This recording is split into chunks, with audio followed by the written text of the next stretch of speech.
Tonight's workshop is about simple Asian brush painting. Now, simple does not mean easy. And actually, it's so funny because I just finished teaching emerging artists. That's a group of kids between 11 and 15. Actually, the oldest one was 14.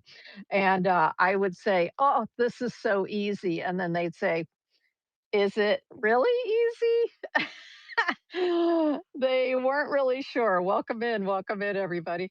Um, because after the 5 days, they got to know that, hey, you know what I think of as easy may not be easy.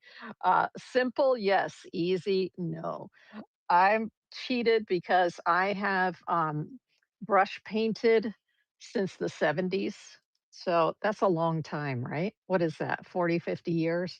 I have been, Asian brush painting because I grew up in Asia and went to school in Asia, and in high school, I did calligraphy with the Asian brushes, so yeah, I've been doing it for a long time, and, so it may look um, simple. The effect I'm going for is for the artwork to more or less look simple, but it's not easy. So that's why I'm here to teach you some of the techniques for Asian brush painting. And that's what we're going to use. We're going to use these Chinese, they're Chinese or Japanese brushes and with different types of hair. This is a goat hair. This is a mixed hair with goat and synthetic, and then this is a detail brush right here, teeny tiny, both Chinese brushes and ink. So Sumi ink. This is one that is this one Japanese? Yeah, Japanese Sumi ink. Um, this is one of my favorite brands here, Yasutomo. So there's Sumi ink. If you don't have Sumi ink, you can use India ink. So something like this. Sometimes it's called China ink, sometimes it's called India ink. Well, most of the time it's called India ink. And the idea is we want it to be permanent once it's dry. Okay. Um, and then also, I'm going to show you tonight how I make grays because one of the tricks to sumi painting or this simplistic black and gray painting is how the heck do you make the grays? The grays are not easy to make, but one of the ways that you can make it easier is to use an ink stick. So this is an ink stick. They use a type of glue with the soot, and then they mix it and they put it into a stick form like this. So I'm going to show you how I make my grays with an ink stick and an ink stone. So this is an ink stone right here. This is slate, and this is what I mix my the ink stick in. And then this is an idea of what we're doing. Actually, you see there's a big old hole right there. I made an artist trade card out of some of the frogs that I was doing here. And so they used to be right there on the paper, but you can see here some of the simplistic frogs. But the crazy thing is, they look simple, but they are not easy to paint. Okay, we're going to be doing some of that. These are some toads down here and an outline of a horse right here. So that was on the promo picture.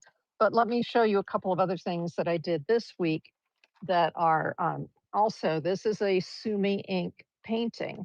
And this was some bok choy. So I bought some bok choy at the grocery store, put it in front of us at the class I was teaching this week, and then painted it using the ink. Now, notice we have dark ink and we have gray ink, and we have thin lines and we have big, choppy, wavy lines here. So those are achieved by these two types of brushes right here. Um, and this is what I use usually to store my brushes in and carry them in. So a lot of times you can just buy, and they're very inexpensive, y'all, these brushes with the bamboo handles and all, um, and the different hairs. So you get all the different sizes like that. And then I like when they come in the little bamboo roll up like that, because then it makes it easy. They dry nicely in here and it makes them easy to transport. So that's great. Another thing I'm going to be using tonight is little cups. These are the best cups, y'all. These are by Creative Mark. If you have a Jerry's Artorama near you, they carry the Creative Mark, which are made in Germany, these Creative Mark cups. And the nice thing about the cups is, do you see the little nubs right here? So that when you are painting, you're able to put your brush on there and the little nubs keep the brushes from rolling off. And they're great because also have these little cups right here, but you notice how it's smooth on the edge. So you can't really prop your brush up on that. So these Creative Mark ones, I think they come a dozen. Like when you buy them, there's a set of a dozen. So um, I would go ahead and I'll put a link to those in the description of the video. So let me show you some of my favorite books and artists for doing this kind of work, the ones that inspire me. And so there's a famous artist named Qi Baishi, okay, Qi, Shi, and then Baishi. And Qi Baishi was and well, he was, I think, I'm not sure if he was a farmer, but he was somebody who was not considered a wealthy person. And he started painting, and then around the turn of 1900 or so, and then was painting well into the 1950s. And is very famous. He's very famous. What I like about his work is, to me, it's very childish. So it's kind of like the idea of Picasso, who said, I took all this time to learn how to be an artist, and then I had to give myself permission to be a child, right? So later to really have fun with it. So Chibai Shi's artwork might be considered naive, is what they call it, which is more childish in some ways. But I like that. I want my artwork to be loose and fanciful and fun, that kind of thing. Oh, hello. For some reason, I wasn't able to see the comments over on YouTube, so now I can. Good to see you live. Yay. Thank you. Oh, thank you. They love my watercolor shorts. All right. And then any horse pictures? Well, Romans, the only horse picture I have right now is this one that I was just doing the basics of. And I have the book for that, which I'm going to show you in a few minutes. And I've done other horses that are a little more complicated, not too complicated, nothing too crazy, because I prefer the artworks that are a little more. Hey, Critter Chops, welcome in. I prefer the artworks that are a little more simplified. But I ordered from China this. This is a little screen. You see how thick these are. This is a little what we would call a screen, and it has Qi Baishi's artwork in it. So I want to show you, see how simple these strokes are, right? Nothing too fancy. There's plenty of Asian artwork that's like, woo, super fancy. But what I prefer to do is the things like this. Oh, let's see. I used to work at a gallery in Seattle, and this gal did the most amazing horse pictures. Yeah. I bought recently from China a book specifically about painting horses, painting galloping horses and stuff, the classical horses from China. So I am excited to practice the horses. I like doing the lotus and the lotus blossoms, the fish, the goldfish, all of that. I've practiced that quite a bit, but I've not practiced the horses. So I got myself a book for that. Oh, you wish you could remember her name. Yeah. Thank you, Romans, for that information over on YouTube. Here's another one of some fun crabs here. And then the basket, of course, and a couple of crabs here. So again, this is Qi Baishi. So in Chinese, they put their last name first. So Qi, Qi, is the last name. And then Baishi would be his first name. So here is what this one and a couple of others are with the frogs, are what inspired me to do my frogs. And then you see how simply he put the leaves in here. There's a crab with some grasses. Let me see what else here. A fish and some persimmons. So there's the fish, persimmons. You see how his strokes are very bold and he doesn't hold back. He just goes wah, wah, wah, wah, like that on there. And so I like this style. There's a lot of detail style in the Asian artwork as well. But my preference is I'm drawn to this kind. His shrimp are very famous. He has big paintings with, lots of shrimp on them. But for this particular little screen, they did include some shrimp, which I appreciate that a lot. Now that is Qi Baishi, who is Chinese, and this most of these from are from 1940s, 1950s. Now here is a Japanese artist, and I found this in my parents' estate because I grew up over in Asia. So my father was a Chinese linguist. He spoke Chinese, a little bit of Vietnamese, some Japanese, Korean, and so I'm finding things in my parents' estate that I've never seen before. And this is a book. I Oh yeah, Critter Chops on Whatnot says, "I have Asian rubber stamps. Come get them." Yay. So if you're on Whatnot, make sure to follow Critter Chops. So this is Birds and Flowers by it's Moto Motoi Oi. Japanese. And it's similar to what I just showed you, the screen that I have for Chi Bai Shi. And this is one of those treasures I found in one of the boxes from my parents' estate. And this is what they call a hand scroll. So it says right here, hand scroll. So it's the accordion. You see how it goes like that? A big old long accordion. Isn't that crazy? This is nuts. So this is very Japanese. Um, and it's Flowers and Birds by Motoi Oi from 1969. And so that's what it looks like there. And then it tells you what is Sumi-e. It says a key to Sumi-e, meaning this type of painting, eye-catching attention, imbalance and variety for simplification. Remember, I mentioned simple. Leave lots of white space unpainted. Yes. Let's see, unique characteristic, vitality. That's one of the things I like about it. Um, Two tones. So we've got our grays and our blacks, right? So in 1969, this little booklet, accordion booklet, was $5. It says that was the price by Japan House of Art Publishers in New York. And it shows here the dates for each one of the images. So from the 1950s into the 1960s. And it's actually, it's not in very good shape because it was kept in my parents' attic. But I just wanted to show you the kind of thing that we're looking at for Sumi-e painting. And this was a Japanese Sumi-e artist. Lots of white space, simplified images.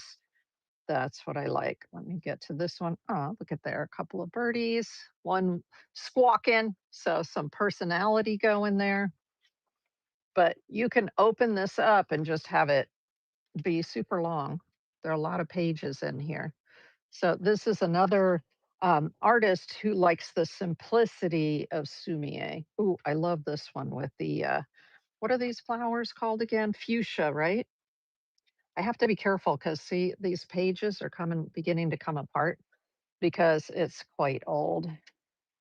And oh, this one's pretty. The crane, you see the crane there. So I wanted to share that with you. I'm going to put these away because I need to be careful with them. Oh my gosh.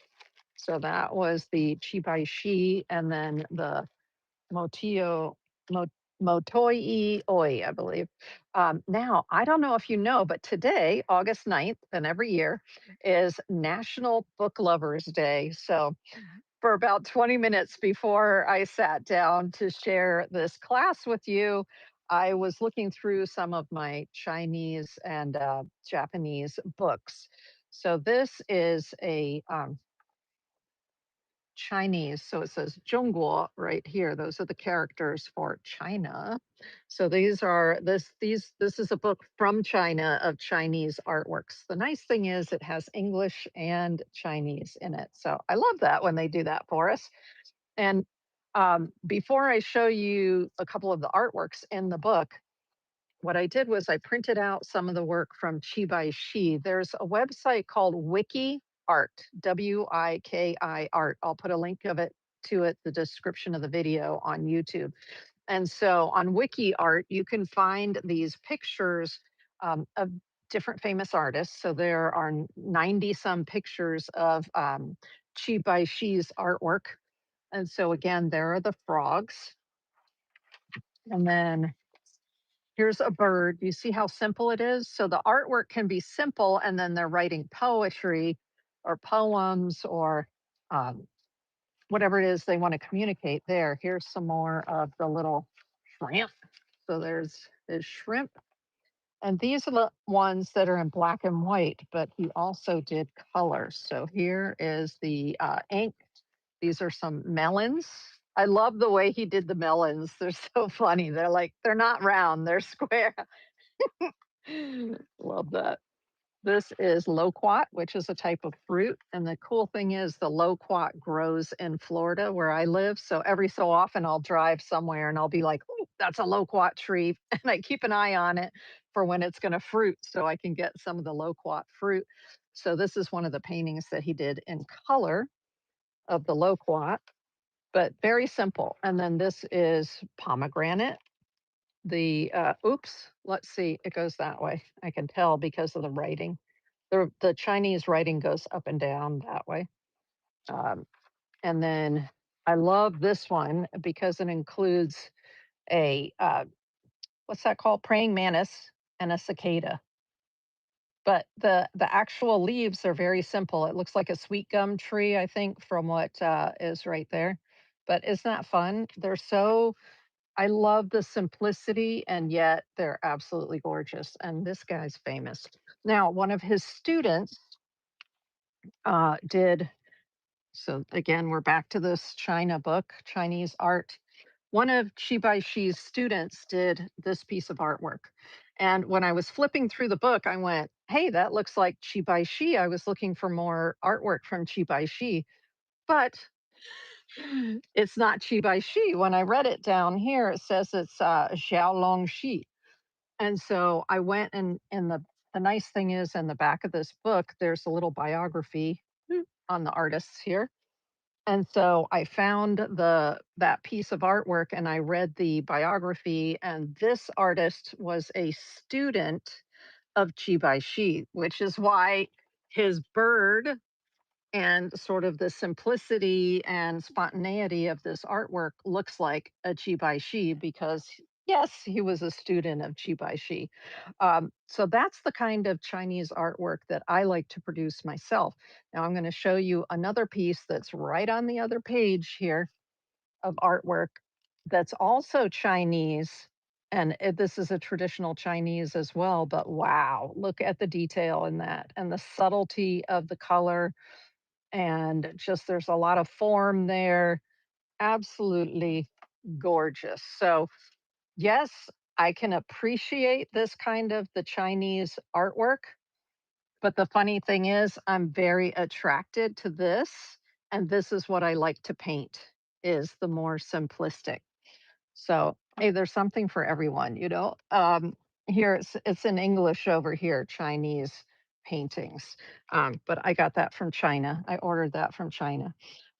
Now, the Japanese call it sumi or sumi-e, and so this is one of my favorite books since it is National Book Lovers Day.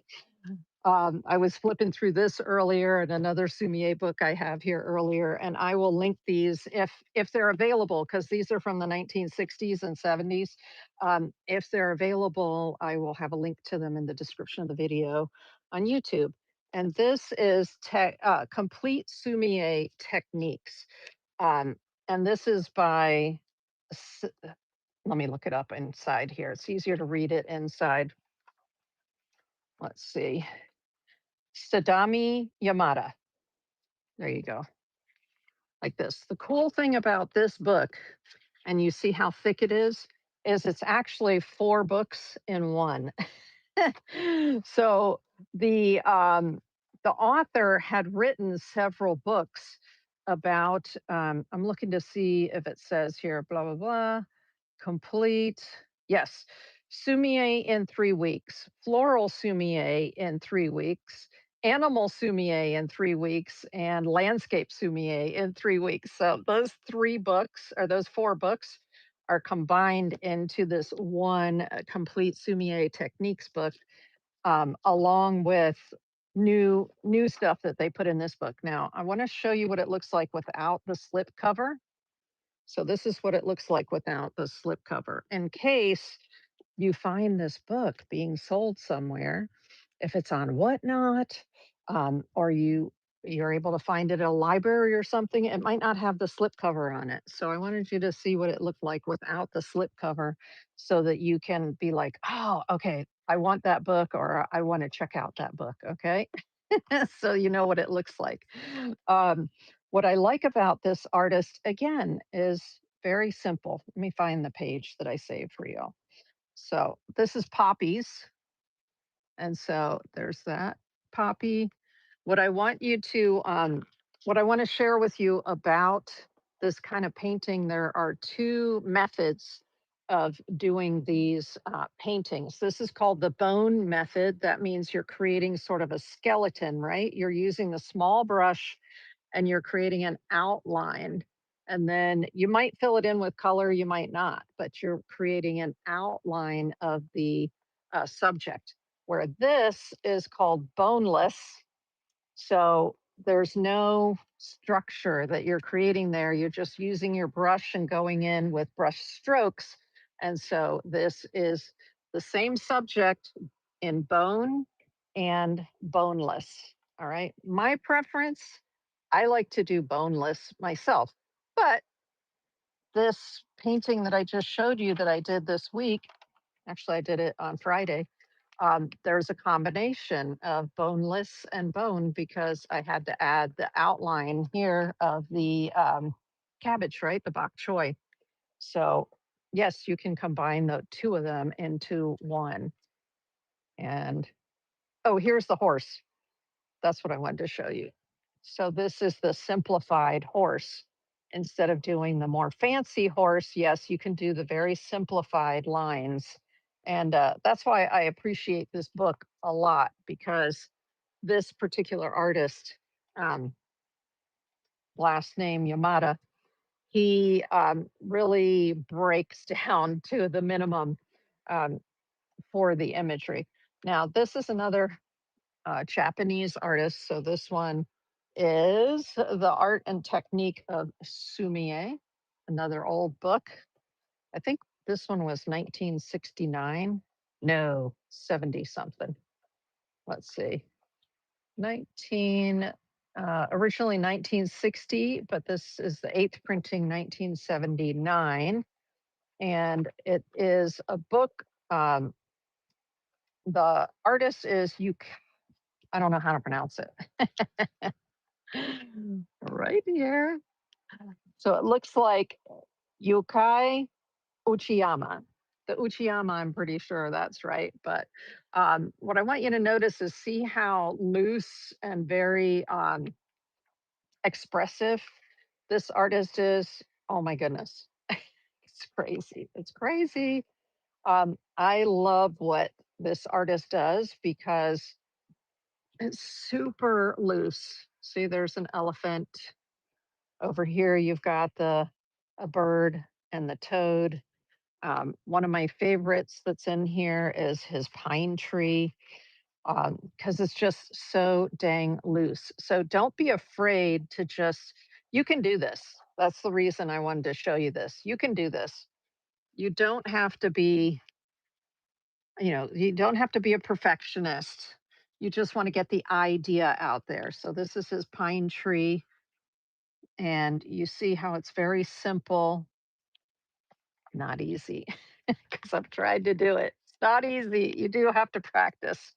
But I love this book because the artist is just very free with the way that he does his strokes, and I love that. So I will put links to those in the description of the video if I can find them. All right. Now, the paper that we're going to be using tonight is, first of all, some practice paper. So this is called Chuan paper. If it's Chinese or Japanese, it's called Hanshi paper. So this particular pack is from Yasutomo and they're Japanese. So that's the Hanshi paper. This is from China. This one right here. It is Mei Yu Tang, Meiyutang, Zhuan paper. I like this one because you see how it's a little off white, right? I like this one a lot. Um, and those are the thinner practice papers. And then this is also by Yasutomo. The sketch paper, it's much thicker. It's like twice as thick as the practice papers. And this is what I like to do a lot of my final artworks on. And that's what this one of mine was done on, this thicker paper, this thicker Yasutomo sketch paper right here. But you can also use watercolor paper. So don't fret if you don't have this kind of paper. You can certainly do it on watercolor paper. Um, a paper that I really like is this bamboo paper by Hanamulla. So Hanamulla is a German paper maker. Oh my goodness, for 700 years or something like that. And they have a line of eco-friendly papers, agave paper, sugarcane paper, and this one is bamboo paper. So it's 90% bamboo and 10% cotton, and it has a really nice, it's in a modified block, I call it. So it comes as a block, but it's only glued on the top and glued on the bottom. The two sides are not glued, but this works really well also. It has a bit of a texture to it, so it's not smooth, just a tiny bit of texture though. And great paper. So we may do something on this paper tonight as well. We'll see. Um, when we start, which is going to be just a second, I'm going to go over the table. We'll be using, this is called a magic cloth. And so when I paint, I always warm up with water and the magic cloth. So it just evaporates right off of the magic cloth. Isn't that awesome? I love that. Um, so that's a great way to warm up. And the paint we're going to be using tonight, if we decide to do something in color, I'm not sure if we're going to do anything in color or not. We'll be using the Marie's paints. So this is the Marie's traditional Chinese color. So Marie's also makes watercolor. Watercolor is different. Watercolor is rewettable. This Chinese traditional colors by Marie's, it should say right there, traditional Chinese color. Um, this has a glue base in it instead of a, what is it called? Uh, Regular watercolor has a gum arabic base. So this glue base helps it to bind to the rice paper so that you can mount the rice paper and not have it, not have all the paint smear. Yeah. And so the tubes look like this. They don't have English names on the tubes. But you can look at the number. And then inside the box right here, it shows you what the different numbers mean for our colors in English. Okay. So let's go ahead over top of the table and we're going to have some fun painting tonight. All right. We're going to start with just a brush and some water. So these are our warm ups. These magic cloths come in a couple of different formats. The one that you see right here, these are your basic strokes. So you're going to see your basic strokes here. These are the basic strokes that we use to make Chinese characters. However, just the way that the brush moves across the surface is the same as when we're painting. So that's why even if I'm going to be painting, not just doing calligraphy, I still warm up with this. And this is actual words. So this is calligraphy like 1, 2, 3, 4, yi, er, san, si, and a whole bunch of zhong and a whole bunch of other characters on here. And those are a way to warm up. And then this is a blank one. Now, this is blank with the little blocks if you want to do your characters, because the characters, you're supposed to keep them sort of in proper form. And then there are other ones like these are what I had for my students that have nothing on them. So it's good if I wanted to practice an orchid or I wanted to warm up for my bamboo before starting to use ink. I can do it on these plain ones right here that have nothing on them. These are the magic cloths that they will evaporate and the water will go away. So we start with just water.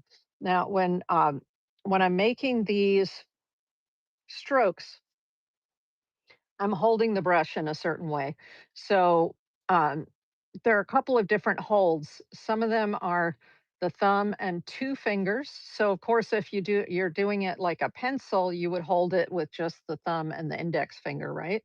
Well, for Asian painting, you're going to use the two finger or the three finger like that. Most of the time, I find I use the three fingers or I use two fingers and I use my ring finger to support the brush like that. And we're going to be using a combination of the perpendicular, which is straight up and down movement, and the oblique, which means on the side here. Okay. For these characters, I'm going to be using it up and down. Oops. This is a lot of these have natural hair in them, so they're going to shed, and it's not a big deal. The nice thing on here is there are little arrows and it shows you sort of the direction that you should be going in order to create these. It does help to come to a class though and have a teacher to help guide you through these. But this is a good way to warm up. There we go. And remember how to hold your brush. So like that. Oof. My favorite is making the little tails. Oops, I think you might not be able to see that one, but I love doing the little tails. And the nice thing about these brushes is even if you have a big one, let me find a bigger one. Here's a bigger one. Even if I have a bigger one, once I get them wet, it's nice that they come to a point. So let's take a little bit of that water out, make sure there are no loose hairs on there. So you see how big this brush is, but I can still do this even with the big brush. Okay, so yes, it's going to press down just a little bit more. It's going to be slightly fatter than this one, but look at how much more hair there is there, right? So it's about control. It's about learning how to hold the brush and how much pressure to put on the tip right here. So let's do this. Oops, let me bring this up a little bit so you can see these characters at the bottom, or these strokes. Okay, so some of the strokes come back on themselves so that you have like a little knob at the end, and some of them have a flick at the end, like that. Oops, let's do the flick. And then this one also has a flick. Okay, so that is your warm up. That's getting your hand, your arm, and your wrist warmed up. Yes. Even though I've been painting like this for over 40 years, I still warm up, y'all. Warming up is good. And then if I'm on my own, I go to the next page and I do the characters. Let's just do the Jung character in the center. So it just depends on the kind of feel, how loose I want my strokes to be or how tight I want them to be. Whether I choke up, which means bring my fingers down closer to the tip here, or if I want them to be really loose, I move way back on the brush like this to get it really loose. So let's try it really loose here like this. There we go. Nice. Good character, good character. So even though it's a super big brush, you would think it would be hard to deal with on the smaller characters, but it's not. It's all about brush control, y'all. Let's do one of the characters that's a little bit more detailed here.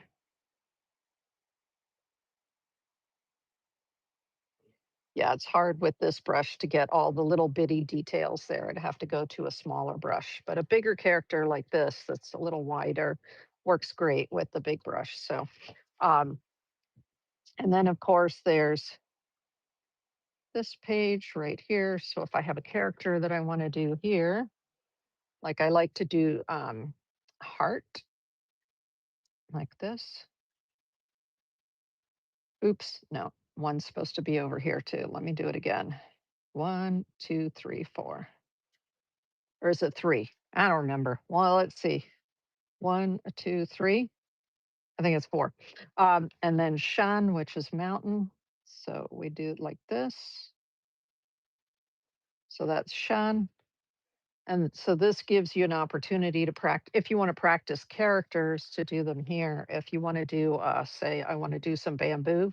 Now to do bamboo, I'm going to hold it on its side. So instead of straight up and down, I do the leaves straight up and down, but I do um, the portion of the branch or the stalk of the bamboo like this on its side. And then I would do that and that. And then I'm going to practice the doing the bamboo leaves like this, right? So this is the, you can practice your actual painting on here. If I do a butterfly like this, and a butterfly goes like this.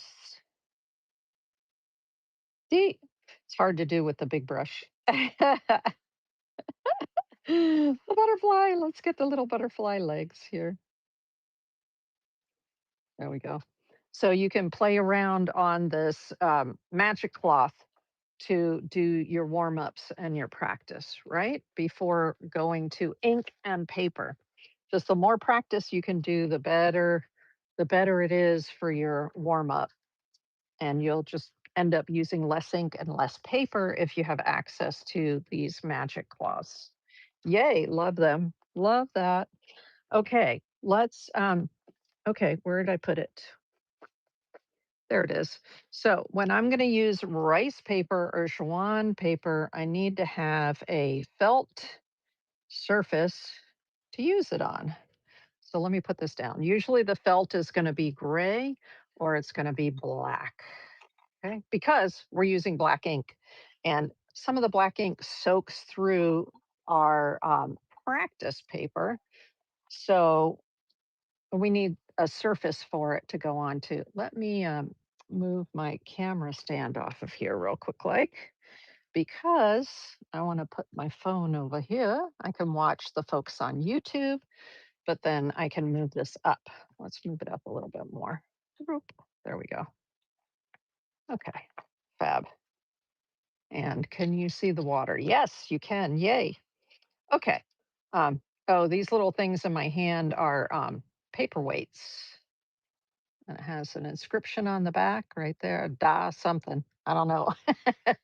I can only pick out a character here or there. Oh, but these are heavy metal, and also you can get them in and big pieces of bamboo, and they help to hold your paper down. So let's use this paper that I really like. It's the Ease You, which is the same company that distributes the Marie's Chinese paints. And I like this paper a lot because I like the fact that it's not bright white, that it has this little bit of a sort of a yellow. Not only does it have a little bit of a yellow tint to it, it's a little thicker than my other practice papers. I really like this practice paper a lot, and I'll have a link to it in the description of the video. It's not the greatest paper in the world in terms of quality, but it doesn't need to be. It just needs to be a decent surface for us to work on. Because see, you see the little bit of imperfection in there. I don't care because we're just going to be practicing. Okay. Now, I'm going to put out some ink. So let me get a little one of my cups and right. See, these are usually used to like hold your paper down, especially when my air conditioning's going or I have a fan going and the paper wants to go everywhere. So usually when I stir up my ink, I try not to shake it. I prefer to stir it. Isn't that like 007? Did 007 like it shaken, not, I don't know, shaken, not stirred, or stirred, not shaken? You tell me. Oh, let me make sure this is clean. Yeah. Okay. So we're going to put this is a little bit of the Sumi ink right here. What I like about these nozzles that are on here is that you can just put a few drops in instead of having to put lots and lots. This is another one right here. And so it has a little nozzle in the top there. Now, my when I use my India ink, if I don't have my Sumi ink available, I can use the India ink. And with that, I use a dropper, and then I put a few drops in my thing there. Hello, hello, the variant over on Whatnot. I'm just getting ready to do some Sumi-e painting. So this is black, and this is like super dark black. So I can either take a little bit of it and put it in another dish with water to create a gray, or I like using my stone. I actually have another special stone here. This is like just a typical student's stone right here. Okay, inkstone. Here's a fancy one. So I have a fancy one that has a piece of jade and two dragons, or it looks like a dragon and a phoenix on there. And so I usually make my gray in here. And the way that I make my gray is I take my ink stick like this. Let me see which end I've been using. Okay. I take my ink stick and I dip it in water and then I grind a little bit of it.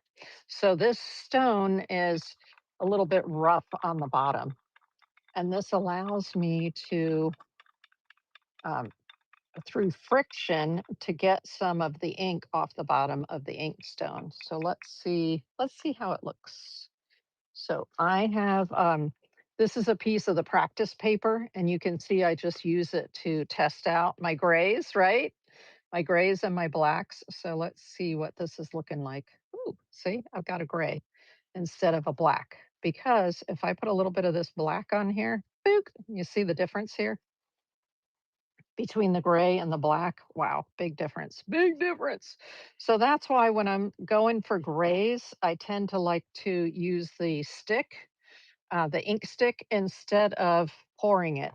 Because even with a little tiny bit like this, and then I put it in here, oh my goodness, y'all, I have to put so much water in there. It's crazy to get gray. So let me use my dropper and put a few drops in here. What I'm trying to do, the reason that I like to use the ink stick to get my grays is I don't want it to be overly wet. And the problem is when you use the ink like this, it's very concentrated and you have to put lots of water with it to get your grays. And then it's hard to get it the concentration of gray that you want. That's a dark gray. So I have to add a little bit of more water. The According to the books, the Sumi-e books, they recognized 5 different levels of gray for Sumi-e painting. All right, let's see what this one looks like. Mm, see, I have to add more water. Oh my goodness. Let's do this right here and let's test it out, check it. Now, I have lots of these brushes, lots. So right here, I have a whole bucket. I have a whole bucket of brushes in all different sizes. And oftentimes, what I'll do is I'll have one for gray and one for black. That way, I don't have to keep switching back and forth between my gray and my black. Um, because then you screw up your gray. Because once you put black on it, it's very hard to get it back to gray. You have to use tons of water, and it's a mess. So I just want to keep painting along. So I will take another brush, which is a similar brush here. It's just you can see this one's black because the hairs are blackened because I've used it a lot. This is a newer brush right here. Um, See, little hairs come off of it because they're natural. That's fine. Um, so I will say reserve this one for gray, and then I will take this one and make it my black. So let's get it wet first. Where's my paper towel? Right here. So I always get my brushes damp first before I pick up my ink because that helps it to soak the ink up in there. And so this is going to be my black brush. Okay, this one right here will be my black brush. Nice. And because this little dish has the little nubs on it, I can just set my brush right there. So that's the black brush. Right now, I'm working on the gray brush, making sure that I have the kind of gray that I want. It's a little dark. See, I am like adding water like crazy because I started with the concentrate. When I did it with the stick, I had like a perfect gray really fast. Now I've got like tons of water in there. Ugh. And I'm trying to get the gray that I want. Okay, that's better. That's a better gray. Good, good, good. So before I start painting, I make sure that I have my black and my gray. Okay. Um, oh my goodness, there are all these hairs in there. It happens, y'all. Hairs come out of these brushes like crazy. Okay, I'm going to put my stick away. And try not to get too much ink on me, which is normal. Okay, let's put those away there. And I'm going to keep this close at hand because that's a lot of times if your brush is too wet and you start painting with it, it's going to spread a lot, and especially on the practice papers. So I'm constantly like wicking away some of the paint so that it doesn't spread too much. All right, let's see what subject am I doing? Come on, Qi Baishi. Let me find his. Hmm, where did I put them? Just oh, there they are. Okay, cool. I want to do some frogs. I like those frogs. The frogs are cute. Maybe some shrimp too. Okay, so here's my black. Let's make sure I have black. I want my brush to have enough ink in it for it to flow, but not so much that it spreads too much. I can see I actually need a little bit of extra water on that, just a little bit, so the ink will flow a little bit better. And again, before I go to my paper, whether it's the practice paper or the final paper, I'm going to go and wick some of that away, right? So I have better control over it. Now, like I said, these are simple frog images by Qi Baishi, but they are not easy to paint, y'all. So now I have painted a bunch of them, so it may be easier for me today. But let's do this back leg right here.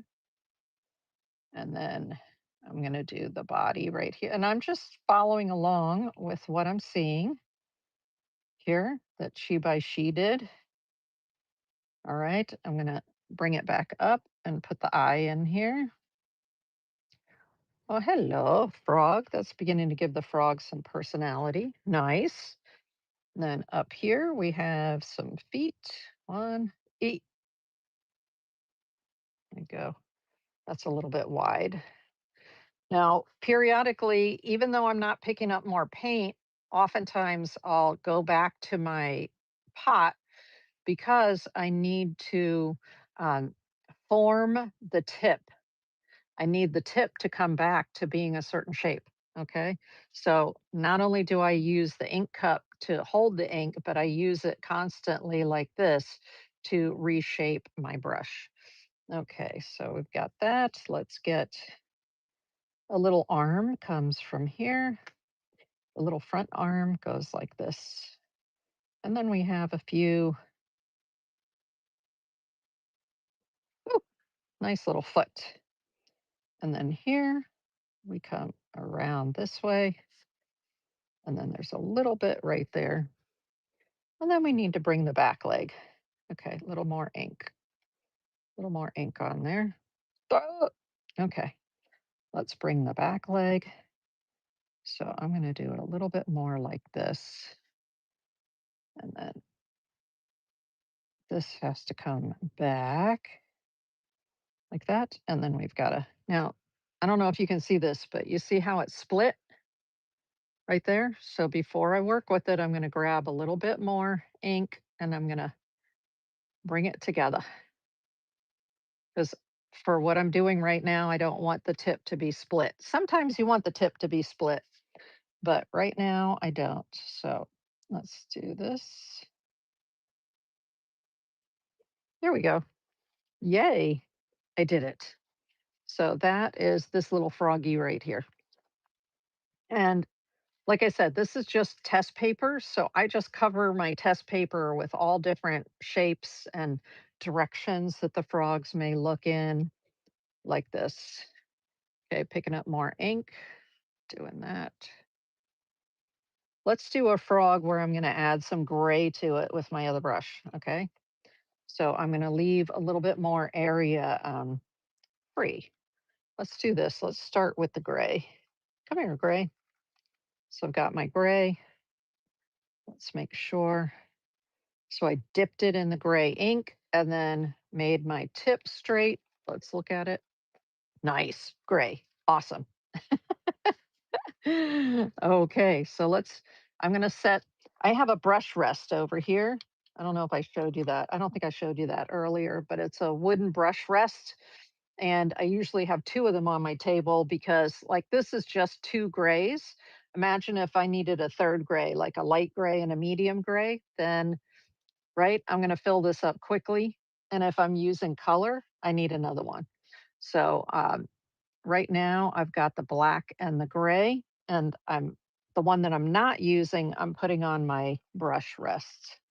So let me put the brush rest over there. This is my gray. Okay, good. The black goes down. So let's do this. Let's do one in gray instead of that. So I'm just looking at Qi Baishi's um, frogs. Let me see if I'm able to put it here so that you can also see it. Kind of, kind of yes, kind of no. Let me try that. Maybe you can see it better like that. Yee. Okay, good. You can see it a little bit better there. Um, so again, I'm holding it like either like this or like this. So my ring finger's either on the top or on the bottom, stabilizing it. And the looser you want your strokes, the further back on the brush you go. The more detail you want, the closer up you bring it to the top. Okay. So I'm at about mid right now because I want it to be loose, but I still want the basic shape. So let's do another froggy right here. We're gonna just bring this down like this. And this one's cute. It has a little leg off to the back here. Okay, like that. Ooh, I love the gray. Love the gray. But there's a lot of water in the gray. So I'm going to bring it up for you in a minute so you can see how the black, which is thicker, did not run. It was drier on the brush. And the gray, it has a fuzzy edge to it. And that's because it's more wet. Okay, let's bring this here and then back here. And then we'll go like that. Cute. Let me put this back in the gray right there. And then, right, cool, cool, cool, cool. Likey, likey. Let's do this little arm right here. So if I want it to be more than like if I want to do the eye, I want it as straight up and down as possible to bring the eye right in here. Okay. But if I want it to be wider, then I have to lean the brush over a little bit in order to get a little bit more of that hair. Okay. to make contact with the paper. So let's do this, and then we'll do this, and then boop. Okay, and now I can build that there. This comes around like this. This comes here. And then we have another little leg that's going to come off here. And there we go. Yay. The nose is a little bit pointed, but that's okay. Let me bring it up so you can see the difference between the black and the gray. This is what I want you to see. Welcome in over on Whatnot and YouTube. So here is the black ink. And you see how there's a soft edge on the gray ink, and that's because there's a lot of water in the gray ink. If I had continued and used this ink stone to create my gray, bit bit like you use your what? Mandy Hall. For some reason, there's a heart in the way of what you said. Um, bit like you use your something okay. Sorry, I can't see the last word because there's a heart in the way on YouTube. But thank you for your comment. I appreciate it. Yes, so the more water there is, the more spreading you're going to get, whether you're on the practice paper or whether you're on the final paper that you might want to use. If you're on watercolor paper, which is of course much thicker, you don't get this fuzzy edge. I like the fuzzy edge when if you're doing like little chicks, little chickies. Let me see if I can do a little chickie from memory. You know, chick, little baby chickens are just so furry, right? And they're not that hard to do. So let me just start with the head of the chicken, and then we come here and we have the little body like that. Ah, you see how the brush is separating already? Let's get it in here so it comes back together. And then we'll do the little eye, right? And then we want to do the little beak. And then we come down here and we want to do the little foot. But the cool thing with the chickies is that if you use more water on your brush, you see how the edge right here is all fuzzy? And of course, little chicks are fuzzy, right? So it does help to know your paper and how much water you need in your brush in order to get the fuzz going, depending on what kind of critter you're painting. Okay. But yeah, these little chicks look so cute with the fuzz on them. All right, let me just do a little bit more of the froggy frog. I like this frog up here. Oh, maybe this frog that's like pointing in that direction. Let's do that one. No,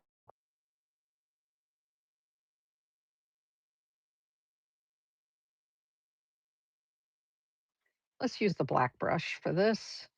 But I am going to put, like, you do need to sometimes add just a little bit of water. Bink. Okay, there we go. A little bit of water to that. It's still going to be black, but it was going to be too dry. So anytime you're working with ink, water control is important. How wet is it? Now, before I put this directly onto here, I want to wick it a little bit, right? Dink. If I put it on there, it wicks a little bit of that moisture off of there. How come there's a big old hair sticking up there? I don't know why. Oh, it came out. Okay, that's all right. I don't mind if it comes out as long as it comes out before I put it on my artwork, right? So let's go ahead. I'm going to do one of the frogs that's looking up in that direction. Let me see if I can put this here so that you can kind of see it. There we go. There. So hopefully you can see that. Yeah, right there. Like I said, if you go to Wiki Art, so Wiki Art, and you type in Qi Baishi, so that's QI space BAISHI, you will find this frog painting because it is one of his famous paintings from, it says here, from 1948. Okay, so I'm looking at the frog. I'm going to start with the frog's body again, like this. And then I may end up going into the chicken. I don't know. We'll see. Uh, it's not, the end is a little bit flat, so I'm going to use this to get the end of the brush nice and pointed. Yay. Okay. We've got a little sort of eye sticking out there. And then we've got a little bit of the eye sticking right there. There you go. We've got part of the nose here, and then it comes back like that. And then there's a bottom to like he has his little mouth open.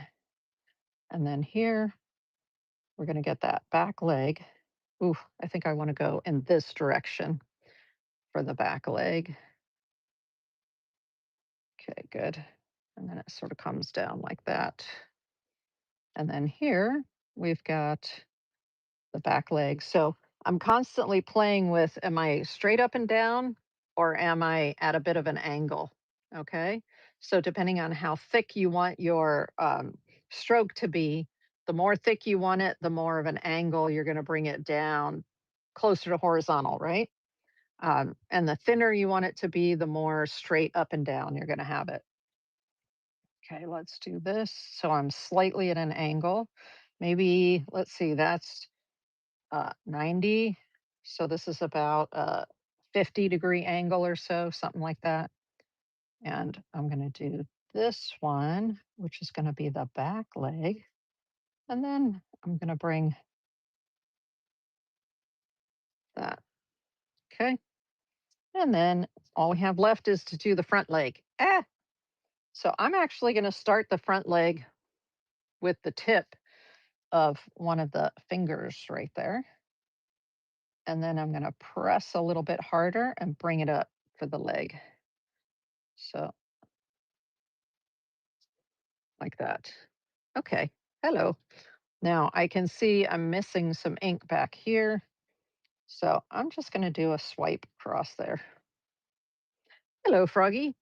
So this is my attempt at this frog right here. But it helps if you have a picture of a frog in front of you.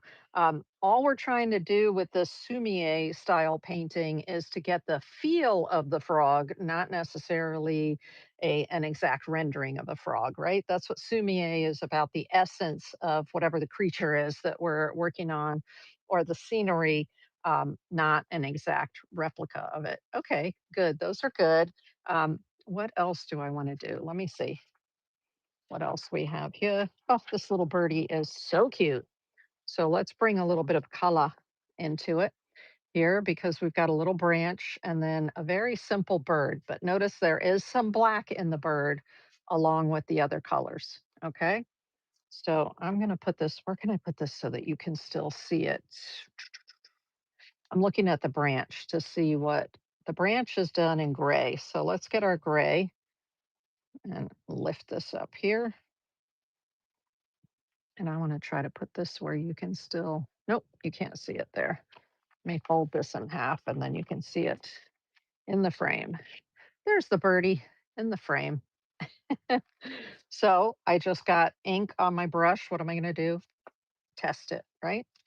Okay, that looks good for the branch. I'm actually going to tip it with black. So I've got gray all in here and a little bit of black on the tip, okay? So I'm going to put the bird right here. So that means I need the branch kind of over here. And then I'm going to start with it down here and bring it up and around like that. And then this one will come across here, up and like that. Okay, there we go. And I'll put the bird right over here. But we're going to start the bird off with color. So let's get ourselves a little bit of color here. Whoop. Let me find it. So again, this is the Marie's. And I have a couple of different ways that I put the colors out. So I showed you these little cups that I use for my colors. But then I also have, if I only need a little bit of color, which is what we're looking for right now, then I, instead of doing a big cup, this is if I'm doing either a lot of painting or I'm doing a large painting, I will use these cups for my ink for my paint. But here I only need for the bird that I'm practicing, I only need a little bit. So I'm going to use this little one right here. And let's just put a little bit of this. What color blue do I want? Oh, that's pretty. So this is the Marie's Chinese paint, and that is not the right color. So that blue is a little bit bright. That's like a robin's egg, right? So I'm going to add a little bit of this darker. Oh, there's a bunch of binder coming out with it. Okay, whatever. I'm not worried. Um, Oftentimes, when you work with watercolors or water soluble colors, sometimes the binder can separate and then the binder comes out without the pigment. But in this case, it's fine. Let me get another brush for the color. So, see, this is why you need so many brushes, y'all. Let me see which one I want to use for the bird. That one. This is a shorty, make short, short. That's a short one. Um, I think I want, is that a good one? No. Okay. This is a good one. It's short, but it's fluffy. See how fluffy it is? So let's start by putting our brush in water. There we are. Ah, where is my paper towel? So I put it in water just to get the hairs damp, right? They need to be damp before I start dipping into the paint. So that's nice and damp. Let's mix the light and the dark together here. Okay, not bad. Could be a little bit darker, but it doesn't matter. We're just practicing, right? And if you practice and you don't like the outcome, switch your brush. Just go to a different brush. Maybe it has shorter hair, or it might be a different kind of hair. Like this is a totally different kind of hair than the ones I've been working with here with the black and the gray, right? And so it's going to give you a different look and a different feel. Um, for instance, these are calligraphy brushes. So for doing the characters, and you see how this hair and this hair are so different. This one's stiffer, this one's looser. So it just depends on what you're looking for. And you know what, y'all? Asian brushes are cheap. So get yourself lots of them, lots and lots of them. Okay, let's get a little bit more here in the brush. I want to soak the brush. I added just a tiny bit of water to the brush so that I could get it to flow a little bit better. So see, it's like fat here, little nice pointed tip. And let me see if I can pull this paper up so that you can see this a little bit better. There we go. Okay, like that. And there's the picture of the birdie, just a sweet little birdie. So let's try this. Now I'm going to be using this at quite an angle because I want to do the body of the bird and then the little tail, but the body you can see is a little bit wide. So I have to hold this at quite an angle in order to get enough paint off of there. So I'm going to do this for this side. And then we need just a little bit coming underneath here. And then this on this side. And then I have the tail coming down. Okay, so there's the body and the tail. I'm not worried about it coming right up to the branch. If I was, I can spend a little more time here just making it do that. There you go. I'm trying not to go over top of that, the black branch there. You can create the bird first and then do the branch in it because the branch is black or gray. And so that could work. All right, so that is it for that part of the birdie. And I have a brush and a bunch of paint in here, right? But you see how I just leave the paint in there and let it dry and then come back later if I need it. Okay, I'm actually going to clean this brush and put the little bit of brownie red on it. So that got most of the blue out. Let's see here. So let's get that little bit of that sort of brown red right here. It's a burnt sienna kind of color for the top of the bird's head. Okay, just get some of that. I don't want too much water. You see how I'm doing this and getting a lot of the water out. I just want the color. Actually, the color is not quite concentrated enough. So I'm going to grab some more from over here. Okay, now it's more concentrated. And for the bird has a little bit right there like that. And then it comes around and it's okay. There's the head of the bird. All right. You'll notice in this picture that everything doesn't connect up. You see on the head, there's white space. And that's so that once this is dry, I can go back in and add the beak and add the eyes. And then they actually have a little bit of black down here and put the little feet in. And that's going to be with black. So again, I'm going to put that brush away. Hey, Kimmer Cass, welcome in over on Whatnot. We're doing some Asian brush painting today. Woohoo! And working with grays and blacks. So the black Sumi ink like this. And then I mix some gray in a separate little ink block right here. And we're playing around with some artwork from a famous Chinese artist called Qi Baishi. Here it is, Qi Baishi. So QI sounds like Qi, and then Baishi, Baishi. And I got these images off of Wiki Art, Wiki Art. And so you can find lots of famous artists on Wiki Art.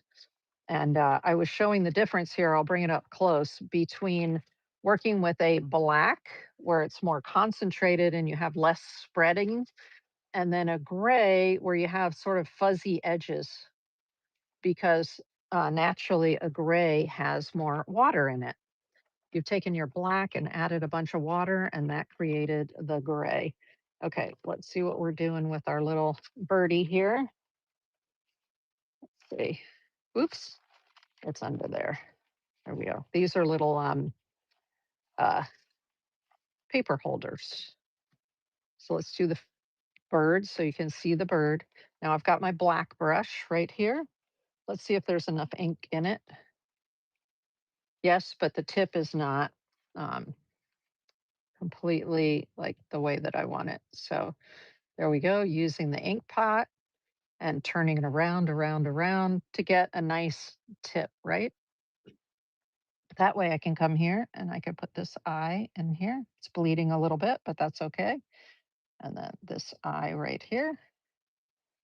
And then I'm gonna make like a little V right here for the little mouth of the birdie. And then they did, now I'm going at an angle. You see how I want detail? So what did I do? I naturally just choked up, meaning I came way down near the hair here to hold it, right?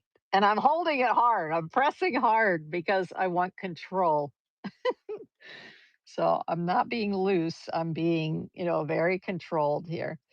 And then I want a little bit of black here and a little bit of black here for the wings. And then there's a little bit of black on the chest right here. Okay, so there's the birdie, but we also have to add the little feet. So I find a lot of times people forget to put the feet on the bird, and the feet are what's holding the bird onto the branch.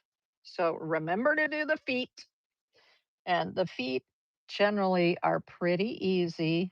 I'm just making little marks here for the like that. So now there's the birdie holding onto the branch. It's not going to look the same as Chi by Shi's. Our paper is probably very different between, you can see this paper is going to be a little thicker because of the way that it took the calligraphy right there on the painting. And this is our practice paper, so it's very thin and the ink soaks into it. but that's the concept anyway, is very simplistic bird. Like I said, simple, not necessarily easy. All right. It's going to take some practice. So don't beat yourself up if you get yourself some Sumi ink, Asian brushes, and some practice paper, and you're like, why can't I get? Don't worry. I've been doing it over 40 years. So holding the brush, because the trick is holding the brush in the right way. This, am I choking it middle or back here? And then also water control. How much water am I using? Right. Okay, super cute. And here we introduced a little bit of color in the birdie. Oh, they're so cute. And then there's a whole bunch of poetry and stuff written there. 1953, that image was from. Oh my goodness, I love the shrimp. I love his shrimp. Now, there are as many ways to do shrimp as there are artists. So I'm going to try to do his way. I've done it two other ways from two other artists before that I really enjoy, but let's give his way a try, right? Let's give Qi Baishi's way a try. So again, I'm going to fold this so you can see it, and there the shrimps, and the shrimps. The body of the shrimp is gray, and then the details are done in black. So we're going to start with the body, and we're going to start with the gray. Okay. Let's see how much ink is left in here. Boop. Nice. We've got some. Let me just add a little bit more. I'm going to move this out of the way. Hello. Let's move that up there. Okay. Um, my gray is right here. Let me just bring the gray out so you can actually see it while I'm working with it. Okay. So I'm dipping into the gray. There's a lot of water on it. So I have to go against the edge. And as I'm on the edge, what am I doing? I'm turning it in order to keep a sharp tip right here. But I'm pushing because I want to get a lot of that moisture out. Okay, now let's wick it and see what color we have. Ugh, it is too dark. Dang it. Okay, more water. More water. And when you use more water, then it tends to get more even more wetness to it. Okay, there we go. More water, more water. Now we're going to get a lot of the ink out there. Okay, and then let's see what we're looking at. Better. So that's lighter. It is going to dry slightly lighter than what you see on your test page, but that looks pretty light. It could go just a little bit lighter. Let's go a little bit lighter. A little bit more water. Oh my gosh, so wet. That's why I like to use the ink stick to get my grays. You weren't here earlier, Kimmercast, but I was showing how you can use an ink stick like this. And then this is an ink stone, they call it. So you can take the ink stick and a little bit of water in there and you grind it, and then you can control how much of the black gets in there um, compared to the water. And it's a little bit easier, in my opinion, to create your grays that way than it is to take a drop of this. You have to add tons of water to the concentrated sumi fluid in order to get the right grays. So that's why I prefer to do it with the ink stick. But let's see what we're looking at here. Boop. Much better. Okay, now we're good. Let's wick it a little bit because I don't want it to be too crazy wet. The wetter it is, the more it'll spread, right? So we're going to do a shrimp right here. And I'm looking at Qi Baishi's shrimp so I can do it in his style.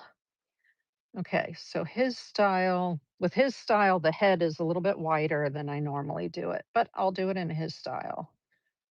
Okay, we'll bring that back. Then we'll have another little bit right here. And we have a little belly. And then we're going to have now I'm holding it. You see how the brush is now curved? So I'm going to be doing it on like right here. I want this much of the brush. So I'm holding it a little bit at an angle. No, more than a little bit at an angle. And I want to get the little sections here. 1, 2, 3. Uh-oh, the tail's going to go into the frog. So why don't we sort of curve it around. Ah, it's not quite wet enough. Like that, like that, like that. Okay, so I just curved it because otherwise I'm all over my frog. Let's put the tail on it. The tail's usually 2 to 3 little fins, sort of like that. There we go. So we've got a tail, sections, and the body and the head. Okay.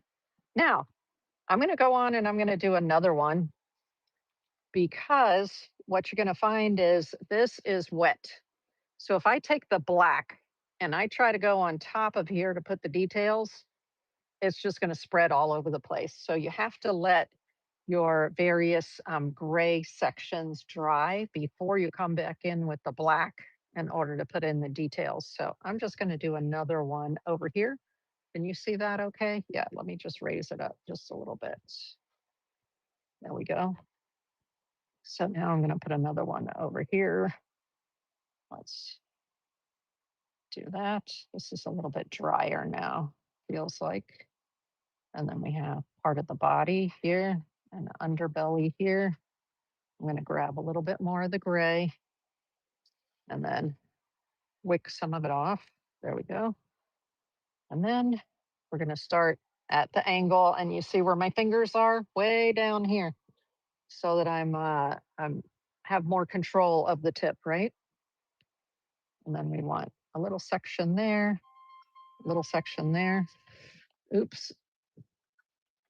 And then little section, little section, little section, little section, and then I'm going to put the tail down here because I ran out of I ran out of the edge, right? That's okay. It's all right. It's all right. Okay. So now we've got the head of this one, and this one is almost all the way dry. Yay. All right. So let's take the black. So this one has the black Sumi ink in it, right? So if I do this on here, you're going to see blackness, but it's a little bit dry. I need it to be a little bit more wet. So I'm going to dip it into that ink there. There we go. Now I've got better, but you see the contrast between this and my grays, right? So now I can use that to put the details in. So I'm going to move the gray out of the way, and now we're working with the black concentrate of the ink that came out of the Sumi bottle like this, Sumi ink bottle like that. Okay, so what am I doing? I'm using the edge of my pot, my ink pot, so I can get a beautiful tip to there, especially when you're doing your details. Okay. So what am I doing? I'm not going to choke up quite as far this time, but I am still pretty much near the top. So I have good control.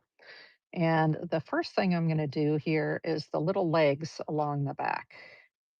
So let's just get ourselves some little feetsies back here for each one of these sections. There we go. So I've got my feet. And then on the head, oosh, they have like a few more little things like that. Now I can see it's a little bit dry on this paper, so I'm just going to I'm just going to dip the tip of it just a little bit to rehydrate it, and then I'm going to get rid of a little bit of that. Now that started to make it a little dark gray, so I'm going to just dip in and get a little bit more of the ink, and I'm going to make the tip again, and then I need a little bit here that comes back like that. Okay. Then the eyes are on an eye stalk, what's called an eye stalk. So I'm just going to put a dot out here and then bring the stalk, and then a dot out here and then bring the stalk in. Okay. Boop. Let me do that one like that. Okay, cool. So now we've got those, the eye stalks on that one. And then we need to start the in the front, these shrimp have pinchers, you see? The long legs and the little pinchers at the top. Those are so fun to put in. So from here, it kind of comes from the where the head meets the body. And we're going to bring that out, and then you sort of stop. When you stop, you create a little elbow, okay, or a little dot. And then you bring it up, another little dot, and then up, and then, ooh, we got our pinchers. So cute. I love doing the pinchers. Okay, and then this one, we're gonna come back just a little bit more. Whoop, and we want the elbow, and then over here, elbow, over here, and then we got our pinchers. Oh, they're so much fun. Okay, so we've got the pinchers going. Now, they also have all of these like hairs that come out the front that they feel things with. So do you see all these little like long hairs that come there? So those are fun to do too. Let's make sure that we have enough moisture in our brush. So I'm just dipping the tip in the water and then making sure I have plenty of black on there and I have a nice tip. And then we're just going to bring, I see they've got a lot of times these just go around. So they'll come out and then go down like that. And then there are a few more that sort of come off of here and a couple that come out of the center here. And then another one right here. There we go. So you're just putting a bunch of these little things, those little filaments in there. Like they have these almost antennas off the front and some that come off the side and some that go back as they swim. Okay, so that's essentially it for that one. Now I noticed that what Qi Baishi did here is came on the back and added just a little bit more black on their back on top of the gray. So I'm going to do that. I'm just going to put a little bit of, just a little bit of black there. And then a little bit of black over the tail. Okay. So there we go, just to sort of define it. Let me move this one right here so you can see it a little bit better like that. This one over here. So this one's a little bit more on its side. So we're going to have one eye over here, and then we're going to have another eye over here. Okay. And then we're going to have these coming out of here. Come on. This brush is a little bit big. So then we have ones that come out here. We have our little legs that come here. Just a little bit on the tail, a little bit on these sections. So this is just adding a little bit of detail to the sections, right? And then from the head, comes back like that. Where's our pinchers, right? I need just a little bit more water because it's coming up very dry on the paper. So I added a little bit more water to it. Let's wick it up so it's not too, doesn't spread too much because we need, okay, whoop. There's one pincher right there. This one's going to come out this way. Another pincher right there. And then we have little, uh, we need, we have some other little legs that sort of come out here like this. Okay, so there's another shrimp. So these are a couple of shrimp that are done in the way that Qi Baishi does them. Now, I would need a lot more practice, and patience is definitely a virtue when you're doing multiple layers of grays and blacks because often it is really important to let that lower layer dry, okay, before you come back on top with your defining or your detail layers in a darker color. All right. So this is what I normally do when I'm doing my practice sheets is I just create imagery all over it. I don't care if I go over top of um, other bits. It doesn't matter because it's all practice. And what I end up doing is I end up tearing it up and using this paper in my collages. because this kind of paper works really well on collage. Let me see where I made an artist trade card. Well, if I could find it with the frogs. I don't see where it is at the moment, but I just put an artist trade card. So this is an artist trade card, which is just like a Pokemon card or a baseball card, same dimensions. And I put it behind one of my frogs like this, and I just glued it down. So I take these sheets where I do my practice, and they become other things. They get incorporated into other pieces of artwork.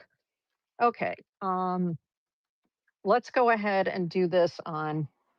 I'm going to say the bamboo paper, so you can see the difference between using it on a paper that's made for mixed media and water media, and but it's thick. It's more like our traditional watercolor paper than the Asian paper. So let's see how it works.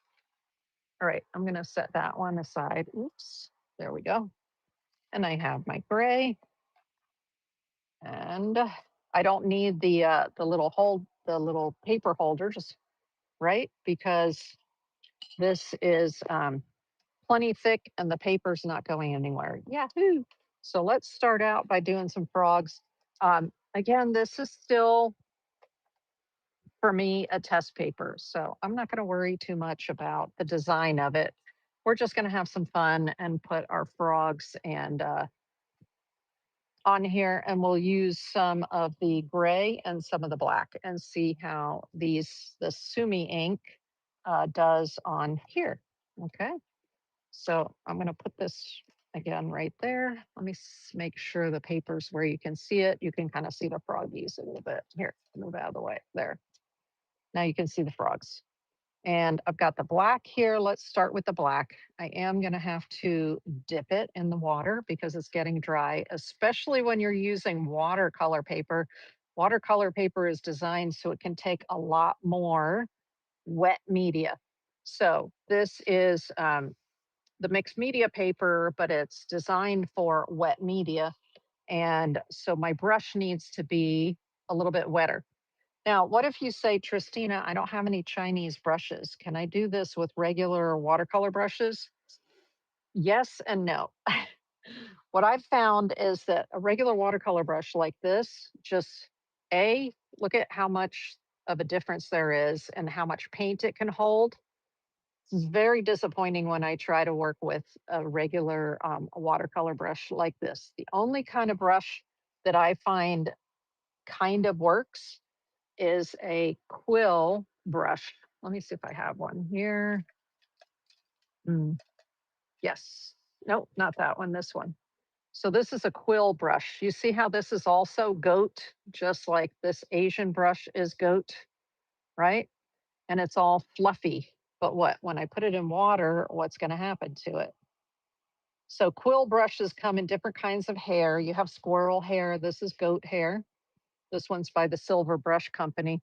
But do you see how it acts the same and it comes to a point like this? Okay. So your quill brushes, I can just take the quill brush and I can hold it like an Asian brush, and I can still do Asian brush painting with a quill style brush. Okay. Um, but your regular watercolor brushes, they just do not hold enough water in them for these techniques. Okay. But you know what, y'all? These Asian brushes are so inexpensive. Get yourself a whole bunch of different ones, a whole bunch of different styles of them. Okay, so we've got like the dark gray here. Let's try the dark gray. Normally I would throw some more black in there, but let's just work with the dark gray. We're going to do 3 frogs. So what do we want to do? I'm going to start up here with one frog, and hopefully you can see this frog right here. So I'm going to start with that one sort of up here. And let's get this part of, oh, see, it's way too dry. Ah, that's okay. I'll figure it out. I'm going to add some more ink and some more water. Yeah, very dry, very dry. We need more. We need to soak it with more ink. Okay. So first I'm going to soak the brush with more water. So let's get more water on the brush. And then I'm going to soak up more ink. There we go. So that should work better on this watercolor or mixed media paper. Let's wick it. Okay, cool. So let's try that again. So I've got the rear end and it comes up. Wow, this is like super thirsty paper. Super thirsty. And then I'm going to bring it on its side here and bring it down. Okay, there we go. There's a lot of feathering on the edges. You see the feathering? Because it doesn't hold, doesn't soak up the water the same way. Okay, so here we go. Let's get some more ink in there to be sure we've got plenty of moisture going. I'm going to bring this leg up here like this. And then I've got to get some more ink in there. And then I've got to do this part of the leg here. And then we'll do the little toes. Oh my gosh, they're so cute. Okay. And we're going to have an eye up here. So you see how I'm choked? I'm choked way up on the brush like that. And we're going to do the eye right here. And then there's another eye over here. And so because I've got good control on that tip, I'm able to get the eyes in there. Yeah, I can see that when I added more ink, now it's nice and wet compared to the way it was before. Okay, I just went over top of my marks because it was too dry before. Let's do this. It's got to come here and up just a little bit more. Okay. And then, so we've got one foot. We need to bring the other one over here like this. And then I'm holding it sort of kind of straight, but a little bit more oblique. And then there we go. There's that foot. And a little bit more. Want to keep this moist for this kind of paper. Then we need a leg coming off of here.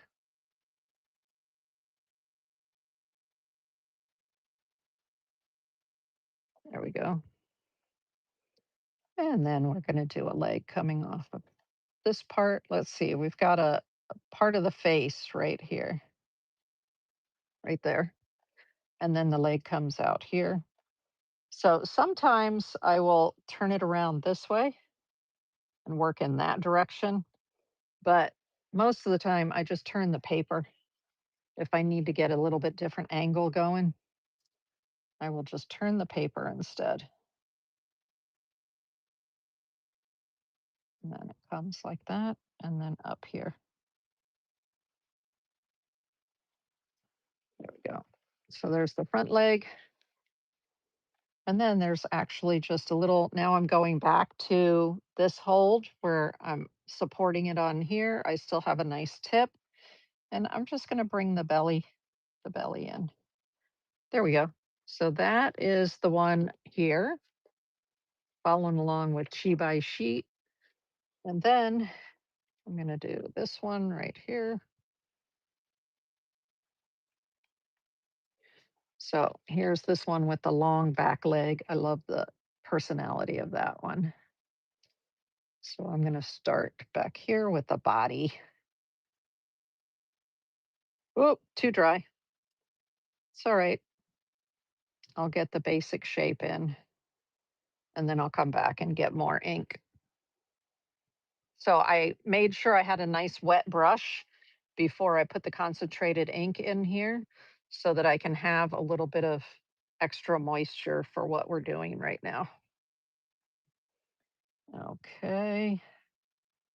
This has to come back this way like that.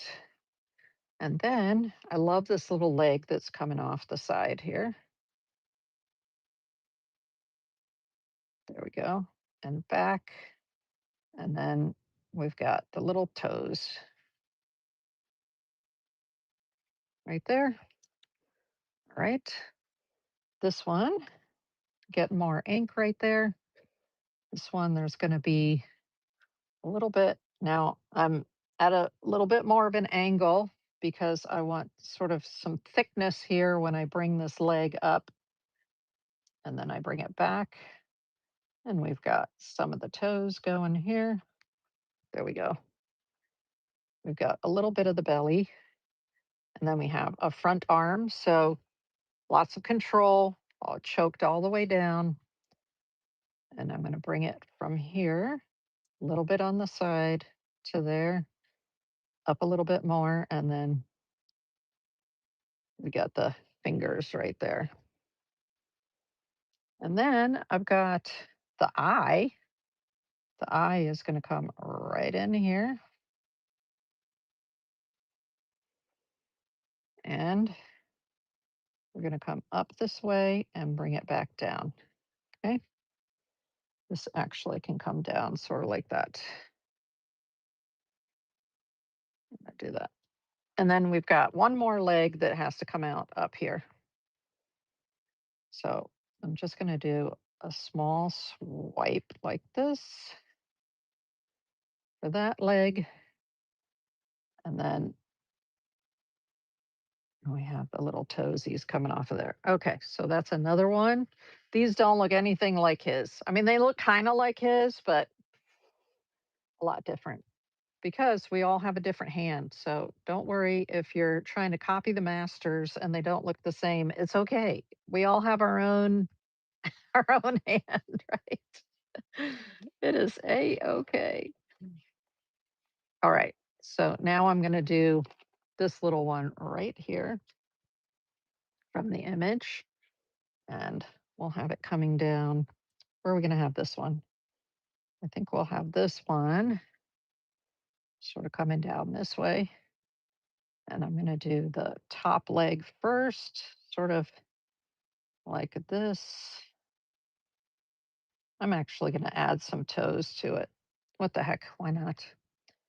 And then the body comes back here. And then up this way. There we go. Yeah, you have a lot more the way that the ink soaks in. Oh, thank you, Kimmercast. Said, I like them. I appreciate it. Thank you. So there is, when I bring it up closer, you'll see that the ink really soaks into this paper compared to the way it is on the Chuan or the rice paper. It just has a different look to it, right? And then this is going to have an eye right here. That's a little extra right in there. And I want to have the little toes are just coming out of here like that. And back here, I've got a leg coming, and then it comes back. And then we have toes right there. And then there's another little arm up front here. So I'm choked up in order to get this little arm going right here. And then there we go. And now we've got the belly right here. And then the head comes up here and goes like that. There we go. Now I'm noticing that I've got, see, this wants to fly all over the place, and that's because I don't have the little weights on it. So what I notice here, the back end of this guy is too sharp. You see that right there? So I'm going to come back now and I'm just going to round that a little bit. Okay. And this too, right? Round that just a little bit. Now it does add some black to it, doesn't it? Ugh. Okay. I'm just going to bring a little bit more black into their onto their backs. That second layer is going to stay, should stay darker, but you can tell they're frogs, right? Now I separated them so I can put a plant or a rock or something in here, okay? Which is not on here and not practice, but I've been practicing this week with the kids that I was teaching. So, do you see the difference in the way the ink spreads on here with these brushes than it does on here? So we have a little bit sharper edges on here and a little more um, soaking. It soaks in quite a bit more on the bamboo paper here. Let me do now I need my brush to be really wet on this paper. So I'm dipping it into the water and then grabbing a whole bunch more ink so that it's much wetter on here. So let's see, what are we going to put around these little guys? I want to rock. I want a rock down here, and then I'll put an orchid or something. Okay, so let's do a little rock right here. I'm gonna bring my rock. So you see how I'm using it very much in the oblique, right? Almost horizontal, like this, in order to create the look of a rock.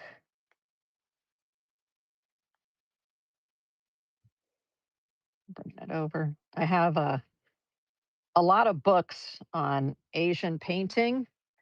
Have sections on rocks and how you do the rocks.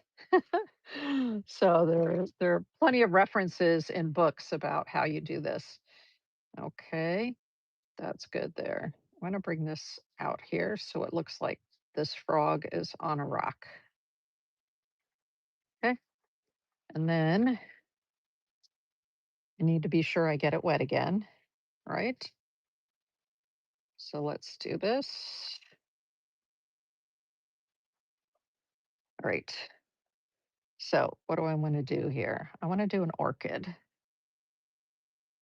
And so let me just I'm going to start with the orchid flowers over here. There's a bud right here. And then this is going to go to a branch, which is going to sort of go like this. And then this is just going to come in. So that's a bud. And now I'm going to bring another little branch out here. And I'm just going to do a little orchid flower in black. Nothing too fancy. Um, let's get this here.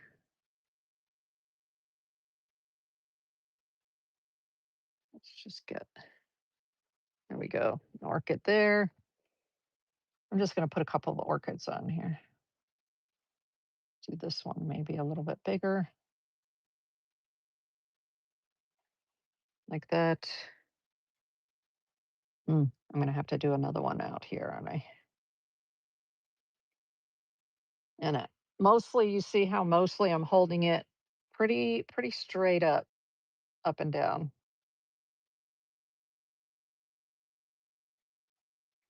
There we go. So those are the orchids, and orchids usually have little dots around them. So let's just put a few dots here. There you go. Now I need orchid leaves.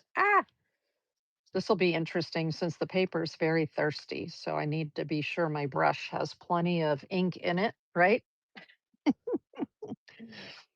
Okay, normally I start my orchid leaves from the bottom and then work up. So I will do that. I'll start from here and then I'll just bring it up, twist it a little bit, press a little bit more. There we go.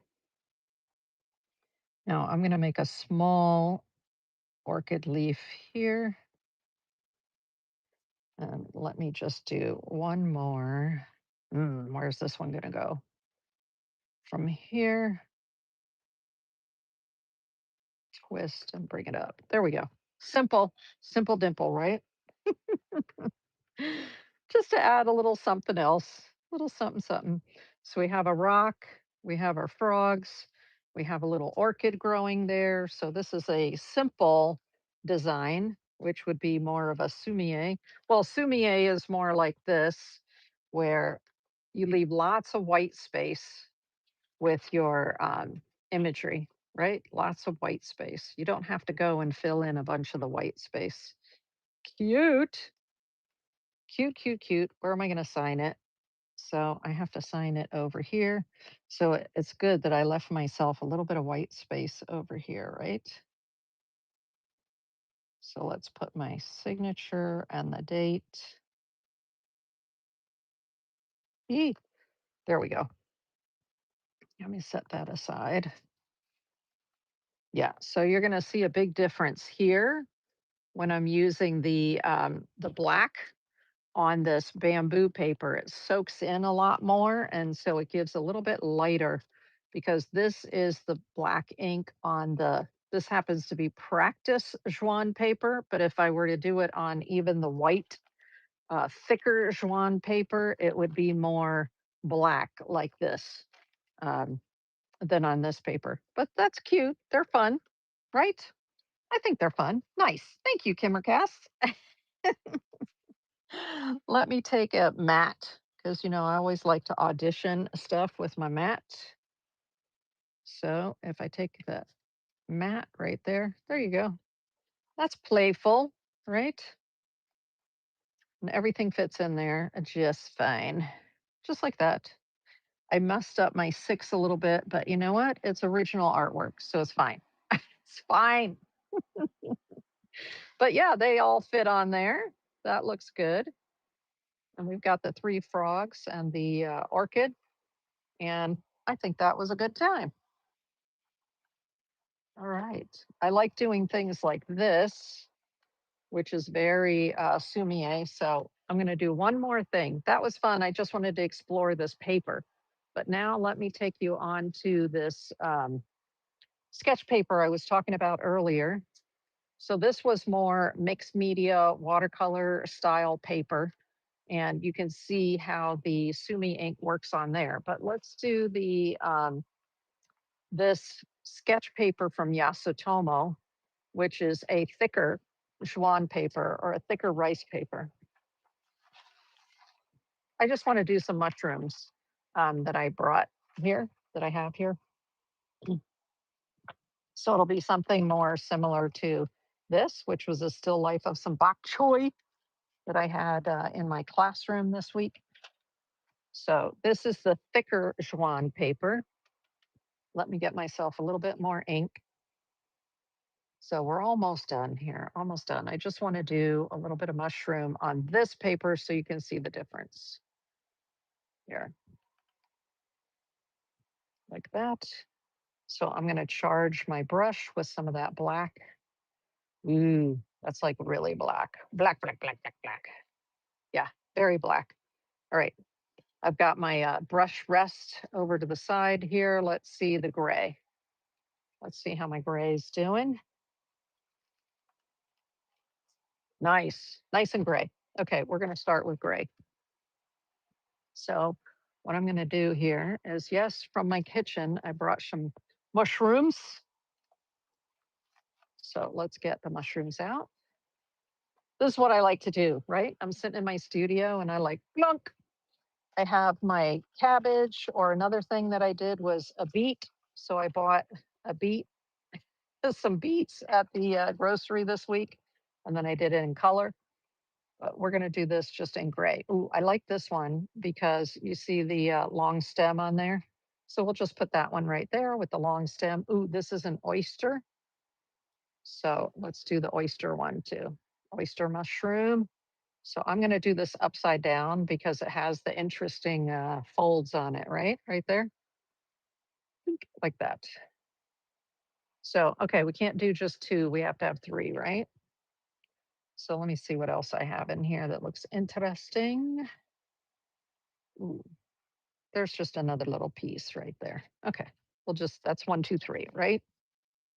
This is what I do in my studio. I sit here and play around with my composition.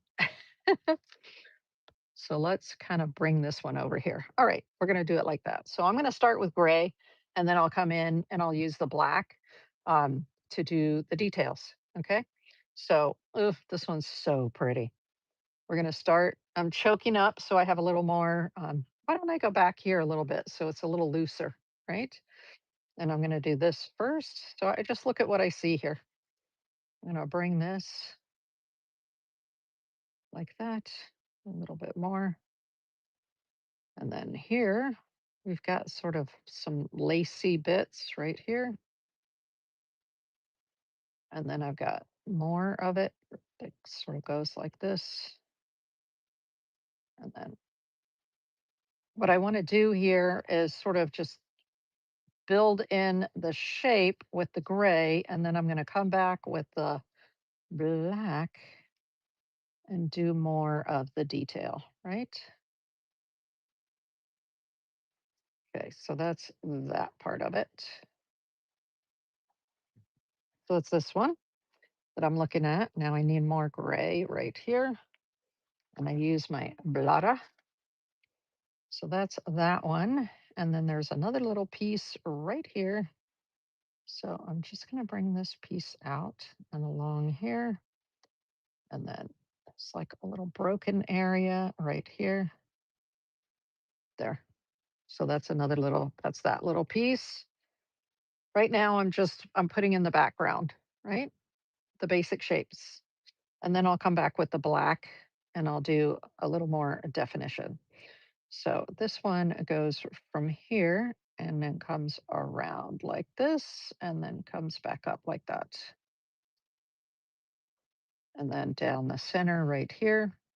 So see how now I've choked up and I have the brush on its side so that I can get this part of it right here and just sort of bring it out like that.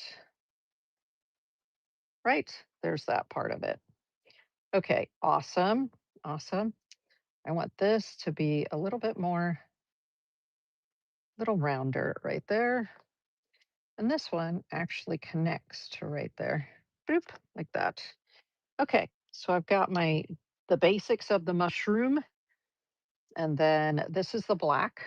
So let me go ahead into here. Now, normally I would walk away, go get a cup of coffee or a drink, right? Some iced tea, and then I would come back because then that way this gray would have a chance to fully dry before I drop in the details, right? But we don't have time for that. So I'm going to go ahead and just drop some of the detail in on the edges here. Okay. So you can see I'm doing this at an angle and it's okay to do it when it's still damp because you get these really cool uh, bits where it spreads. And that's all okay. I like the spread. Okay. Now we're going to put in the little folds and they're going to come all the way down in here. We've got some that are thicker than others, some little bits that are thicker, right? Oh, this is so fun. I can smell them. The mushrooms are speaking to me. No, I had mushrooms earlier today in my lunch. I sautéed some goodies together and had some sautéed mushrooms. So okay. I love where this is actually because it is wet. I love the way that some of this is spreading. It looks awesome. Okay. And then, of course, the underside right here is going to be darker, right? So there we go. We got the underside is darker. Nice. Now here we've got a little bit. Oh, there's a little bit of hair trying to come out of there. Yee. Okay, we got that hair. I'm always watching for the hair. There's an interesting little sort of crevice right there and a little crevice up in here. We've got a little edge right there. And it's a little dark along this edge right here. And then we also have these fine lines. So I'm going to hold it right near the tip here. And then I'm going to bring these little, now I don't want them to be even because I want it to have a very organic look to it. Okay, there we go. So that's another little piece of the mushroom. And then here we've got we have a bit of darkness around the edge here that's in the shadow, and a bit of darkness along the top here. And then of course we've got this dark part right here.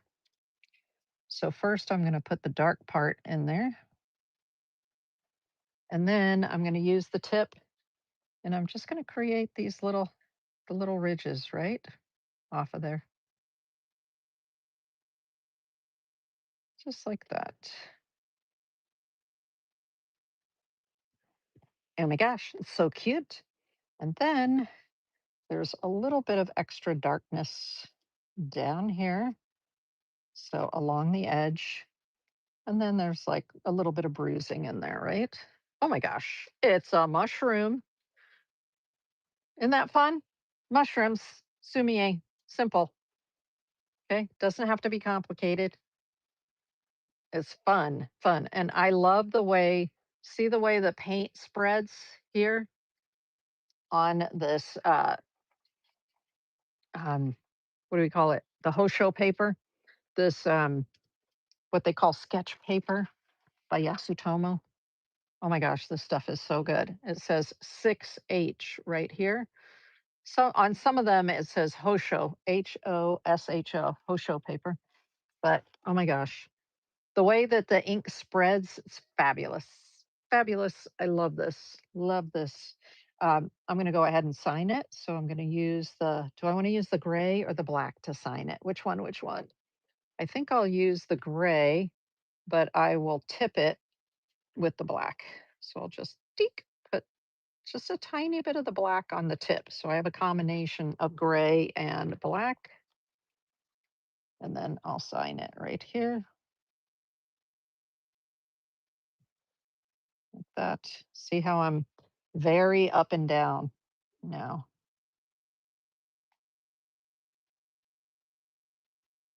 There we go. Nope, got to fix the six just a little bit. There we are. Mushrooms. Oh my gosh, I love them so much. So it doesn't have to take a long time. Once you warm up, it's just a matter of looking at your image, whatever it happens to be, something, food, um, a creature from nature. Try to sort of bring it down to its least elements.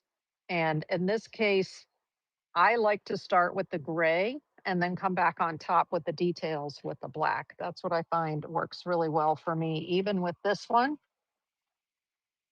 actually, with this one, I started with the black up here, and then I did gray to do the outlines here, and then came back in and added a little bit of gray detail on there.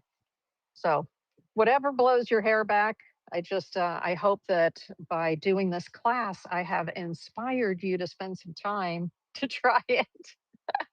Get yourself some Chinese brushes and some Sumi ink and um, some of these cups because you're going to need a gray and a black, right?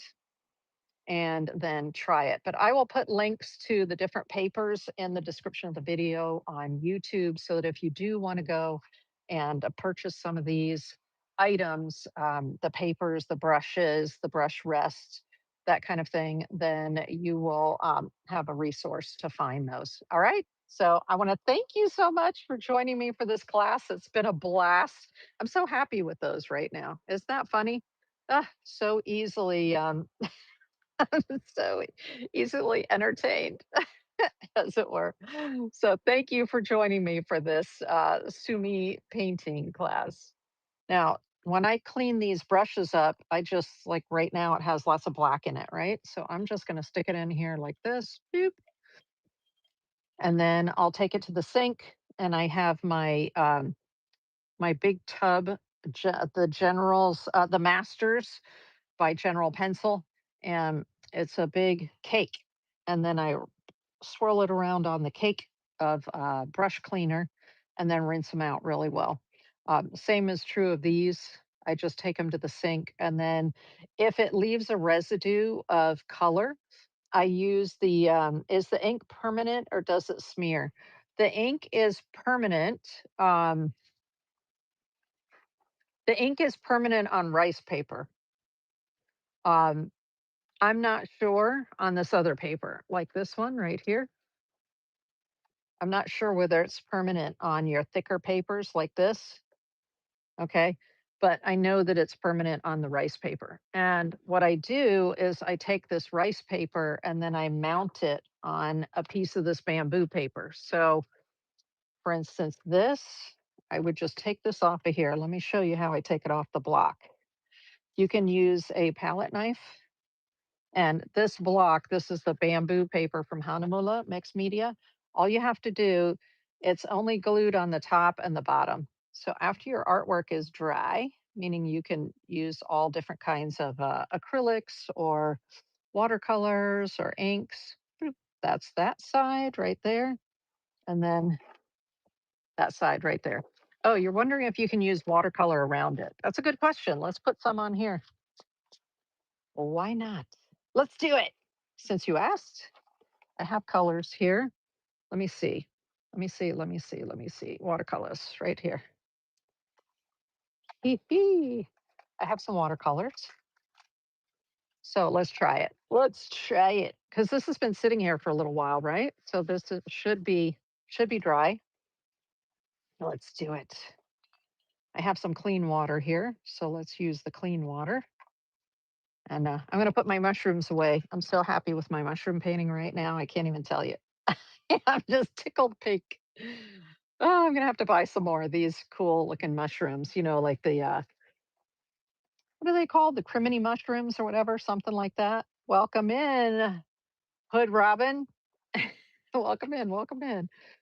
Um, I am doing a demo, a painting demo, and there are tons of artworks available that are finished artworks and greeting cards in the shop at the bottom of the screen if you're just joining us on whatnot. Okay, let's take some of this green. I'm going to use a regular brush. So let's just use a regular watercolor brush, right? Hey, Disney princess, welcome in, welcome in. And let's use this. Okay, so let's use a little bit of this green. Why not? And just put it right.